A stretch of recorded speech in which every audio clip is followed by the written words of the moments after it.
राजनीति एक ऐसी सियासत है जिसमें हर एक नेता मंत्री सत्ता में बने रहना चाहते हैं। कोई भी नेता ये नहीं चाहता कि वो सत्ता से बाहर जाए।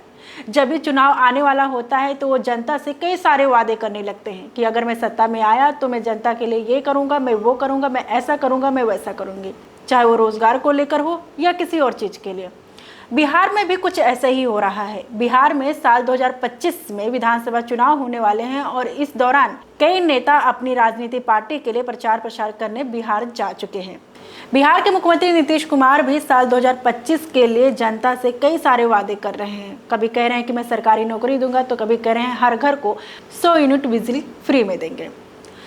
हाल ही में बिहार के मुख्यमंत्री नीतीश कुमार ने बिहार की जनता से ये वादा किया है कि अगर इस साल वो सत्ता में आए तो वो 5 साल में 1 करोड़ सरकारी नौकरी देंगे, जो चर्चा का विषय बन गया है।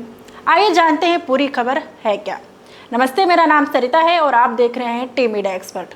बिहार की राजनीति में एक बड़ा धमाका हुआ है। बिहार के मुख्यमंत्री नीतीश कुमार ने साल 2025 विधानसभा चुनाव से पहले ऐसा वादा किया है जो पूरे देश में चर्चा का विषय बन गया है। बिहार के मुख्यमंत्री नीतीश कुमार ने सोशल मीडिया के जरिए घोषणा की है कि हमारी सरकार अगले 5 सालों में 1 करोड़ युवाओं को नौकरी और रोजगार देगी।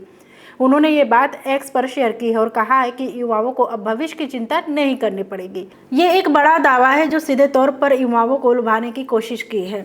ये घोषणा साल 2025 विधानसभा चुनाव से पहले आई है। विपक्ष इसे चुनावी स्टंट कह रहे हैं तो समर्थक इसे विकास की दिशा में उठाया गया कदम मान रहे हैं। जेडीयू और बीजेपी की तल्खियों के बाद नीतीश कुमार इस घोषणा से फिर से केंद्र में आ गए हैं। नीतीश कुमार ने कहा कि हमने पहले भी जो कहा है वो किया है, अब फिर से युवाओं को अवसर देंगे। नीतीश कुमार ने यह भी ऐलान किया है कि महिलाओं को सरकारी नौकरियों में 35% आरक्षण दिया जाएगा। ये कदम महिला सशक्तिकरण की दिशा में बड़ा माना जा रहा है। खासकर ग्रामीण क्षेत्रों की युवतियों को इससे फायदा मिल सकता है। विपक्षी दलों ने कहा कि ये वादा भी साल 2015 की तरह केवल हवाई घोषणा ही है। राजद के प्रवक्ताओं ने कहा कि नीतीश सरकार को पहले से ही बेरोजगारी दर में सुधार करना चाहिए था। कुछ विशेषज्ञ का कहना है कि इतने बड़े पैमाने पर नौकरियां देना आर्थिक रूप से संभव नहीं दिखता है, परंतु अगर सरकार PPP मॉडल, स्टार्टअप सपोर्ट और स्किल ट्रेनिंग का सहारा ले तो ये कुछ हद तक संभव भी हो सकता है। पटना, गया, दरभंगा, भागलपुर जैसे जिलों के युवाओं से बात की गई तो उन्होंने कहा कि अगर ये वादा सच हुआ तो बिहार में रहकर ही करियर बनेगा। हमने पहले भी बहुत घोषणाएं सुनी हैं, इस बार भरोसा करना थोड़ा मुश्किल है।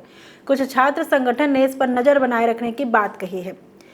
अगर हम विशेषज्ञ की राय माने तो सरकार को सरकारी भर्ती तेज करनी होगी, प्राइवेट सेक्टर में निवेश को आकर्षित करना होगा, स्किल डेवलपमेंट और एजुकेशन रिफॉर्म पर काम करना जरूरी होगा। तो दोस्तों, नीतीश कुमार का ये ऐलान बिहार की राजनीति में एक चुनावी टर्निंग पॉइंट बन सकता है। अब देखना ये होगा कि ये वादा धरातल पर कितना उतरता है।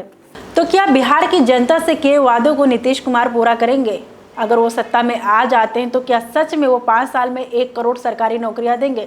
ये तो आने वाला समय ही बताएगा। फिलहाल आज के लिए बस इतना ही। आगे के लिए हमारे साथ बने रहिए और देखते रहिए टीम मीडिया एक्सपर्ट।